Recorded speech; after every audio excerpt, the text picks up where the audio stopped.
स्वाति, मेरे जूते कहाँ हैं? रोज की तरह सुबह ऑफिस के लिए तैयार होते हुए संजय ने चिल्लाते हुए पूछा। वहीं होंगे जहां तुमने कल रखे होंगे, ध्यान से देखो। स्वाति अपनी बेटी तानिया को कपड़े पहनाते हुए झुंझला कर बोली, अगर मुझे मिल जाते तो मैं तुम्हें आवाज क्यों लगाता? इस घर में कोई सामान समय पर नहीं मिलता। अरे जल्दी करो, मुझे देर हो रही है। संजय ने इस बार गुस्से से कहा। संजय, मेरे भी 2 हाथ हैं। तुम देख रहे हो कि मैं तानिया को स्कूल के लिए तैयार कर रही हूं। तुम भी थोड़ा अपनी जगह से हिला करो। तुम तो सुबह से बैठकर अखबार पढ़े जा रहे हो। अखबार ना हुआ मेरी जान का दुश्मन हो गया। अब तक स्वाति भी गुस्से में आ चुकी थी। क्या मतलब है तुम्हारा कि मैं सुबह से बैठा हूं? क्या मेरे बैठे रहने से ही ये घर चल रहा है, या तुम्हारे बेवजह गुस्सा होने से? तुमसे जब भी कोई काम बोलूं, तुम पता नहीं कहां की बात कहां जोड़ देती हो। संजय ने सोफे से उठते हुए स्वाति को कहा और जूते ढूंढने लगा। तो तुम क्या समझते हो कि मैं दिन भर घर में आराम से पड़ी रहती हूं? ये खाना बनाना, कपड़े धोना, सुखाना, इनको इस्त्री करना, बच्चों को देखना और घर चलाना सिर्फ तुम कर रहे हो। एक दिन घर पर रहकर देखो, फिर बताना कि ऑफिस की कुर्सी पर बैठे रहने और घर में घिरनी बनकर घूमते रहने में कितना फर्क है। मैं तो तुम्हारे काम कर देती हूँ, पर मेरा काम कौन करेगा? मेरा सामान कौन खोजेगा? मेरी सहायता कौन करेगा? कभी सोचा है तुमने? स्वाति ने अब पलटवार किया। नहीं, मैं तो कुछ सोचता ही नहीं। मैं ही इस घर में बेकार हूँ। सब तुम्हारी दया से ही तो चल रहा है। ये कहता हुआ संजय गाड़ी में बैठा और ऑफिस के लिए चल दिया। गुस्से में स्वाति को संजय को टिफिन देना याद नहीं रहा और संजय टिफिन लेना भूल गया। स्वाति जब दोपहर में सारे काम खत्म करके बैठी, तब उसे याद आया कि टिफिन तो यहीं रह गया। उसने संजय को फोन लगाया, पर संजय ने गुस्से में उठाया ही नहीं।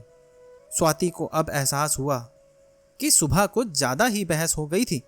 उसने सोचा कि रात को संजय की पसंद का खाना बनाएगी तो संजय गुस्सा भूल जाएगा। स्वाति ने संजय का दिया हुआ पहला तोहफा, लाल रंग की साड़ी, बंगाली अंदाज में पहनी। उसने बड़ी सी लाल बिंदी लगाई तो लगा सूरज आज छोटा होकर स्वाति का हमसाया बन गया हो। होठों पे हल्की सी लाली, आंखों में भर काजल और बालों में लंबा सा जूड़ा, जो कि स्वाति की चाल पर उसकी कमर से बंधी कोई बलखाती नदी सी लग रही थी। सब स्वाति को कयामत बना रहे थे। अगर इस रूप पर किसी का भी ईमान ना हिल जाए तो दुनिया की तमाम खूबसूरती बेकार थी। ऑफिस में लंच के समय संजय ने कैंटीन से खाना मंगवाया, पर स्वाति के हाथों वाली बात उसमें कहाँ। आधा खाया और आधा उसने यूं ही छोड़ दिया। संजय को लगा कि सुबह बहस कुछ ज्यादा ही हो गई थी। उसने अपने हाथों से स्वाति के लिए सॉरी लिखा हुआ ग्रीटिंग कार्ड बनाया। पास की दुकान से एक बेहद ही हसीन साड़ी और परफ्यूम खरीदी। शाम को लौटते वक्त, हालांकि बारिश बहुत तेज थी, भीगकर उसकी पसंद के गुलदस्ते और बालों में लगाने के लिए मोगरा के फूल लिए। स्वाति की पसंद की मिठाई भी संजय उसी बारिश में भीगता हुआ खरीद कर ले आया।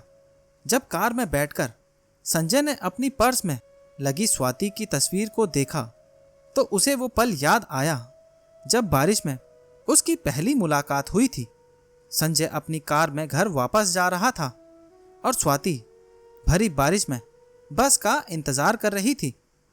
इतनी बारिश थी कि बस के आने का कोई अंदेशा नहीं था। संजय ने कार रोककर स्वाति से पूछा कि अगर वो स्वाति को ड्रॉप कर दे। स्वाति के पास भी कोई विकल्प ना था।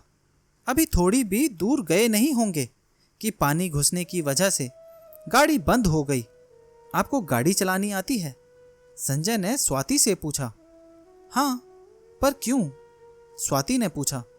देखिए, मुझे गाड़ी को धक्का देना पड़ेगा और आपको गाड़ी को एक्सेलरेट देना होगा। आप कर पाएंगी? संजय ने अपनी बात क्लियर की। मैं कोशिश कर सकती हूँ, स्वाति ने कहा।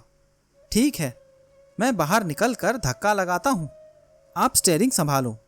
ये कहता हुआ संजय गाड़ी से बाहर निकला और धक्का लगाना शुरू किया। गाड़ी चालू करो, संजय ने पीछे से आवाज़ लगाई।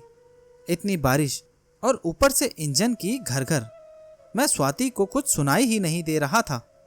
वो बस लगातार कोशिश किए जा रही थी। संजय अब तक पानी में बिल्कुल तरबतर हो चुका था। जब गाड़ी 1 इंच भी आगे नहीं बढ़ी तो संजय ने झोंपते हुए स्वाति से कहा, मुझसे ज़्यादा उम्मीद ना रखें, पर मैं देखती हूँ कि मेरे ज़ोर से आपकी गाड़ी कितनी हिलती है। स्वाति ने मजाक में हंसते हुए बोला। स्वाति के हाथ रोटी बनाने वाले कोमल हाथ थे। ये काम कभी कोई लड़की नहीं करना चाहेगी, पर परिस्थिति ही ऐसी थी। स्वाति भी संजय की तरह बारिश में अब पूरी तरह भीग चुकी थी, पर गाड़ी टस से मस ना हुई।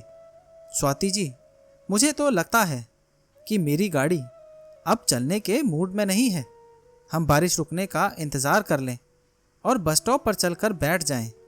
हालांकि बारिश से बचने जैसी हमारी कोई बात नहीं है। संजय ने अपना प्रस्ताव रखा। संजय जब घर पहुंचा तो देखा कि स्वाति का बैग कार में ही रह गया था। स्वाति के बैग को संजय छूना तो नहीं चाहता था, पर उत्सुकता उसने उसका बैग खोल कर देखा। स्वाति के आई कार्ड से पता चला कि वह संजय के पास वाले ऑफिस में ही मैनेजर के पोस्ट में नौकरी करती थी। उसका फ़ोन नंबर, घर का पता, ऑफिस का पता सब एक साथ संजय को मिल गया। इश्क को और क्या चाहिए, बस हुस्न का पता। बैग लौटाने के बहाने दोनों की दोस्ती प्यार में और प्यार शादी में बदल गई। उनकी अब छोटी सी प्यारी सी बेटी है। बेटी होने के बाद स्वाति मैटरनिटी लीव पर थी। सारे रास्ते पुरानी बातें याद करते करते संजय घर के दरवाजे तक पहुंचा और घंटी बजाई। स्वाति किचन में व्यस्त थी, सो उसने दरवाजा पहले से ही खोल रखा था। संजय ने 3-4 बार बेल बजाने के बाद दरवाजे की तरफ देखा और अंदर की तरफ चला। स्वाति खाना बनाने में इतना व्यस्त थी कि उसने देखा ही नहीं कि उनकी बेटी तान्या ने फर्श पर तेल बिखेर रखा था। संजय का चेहरा तक गिफ्ट से ढका हुआ था, सो उसे कुछ दिखाई नहीं दिया। वो सारे सामान सहित फर्श पर गिर पड़ा। सारी मिठाई बिखर गई, फूल तितर बितर हो गए, पूरी साड़ी खुल गई और परफ्यूम की बोतल फूट गई।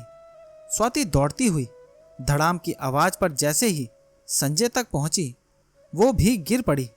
उसके हाथ में रखा संजय के लिए बनाया हुआ खीर का पतीला गिर गया और पूरा घर किसी कबाड़ सा महसूस होने लगा। अब तक संजय का सारा प्यार फुर हो चुका था। मैं दिन भर तुम्हारी पसंद के सामान बारिश में भीग कर जुटाता रहा और तुम्हें अपने ही घर का पता नहीं। एक बच्ची तो तुमसे संभलती नहीं, घर क्या तुम खाक संभालोगी? संजय ने पूरे जोर से चीखते हुए स्वाति से कहा। संजय, मैंने भी तुम्हारे पसंद के सब इंतजाम किए। मैंने नहीं देखा कि तान्या ने फर्श पर कब तेल बिखेर दिया।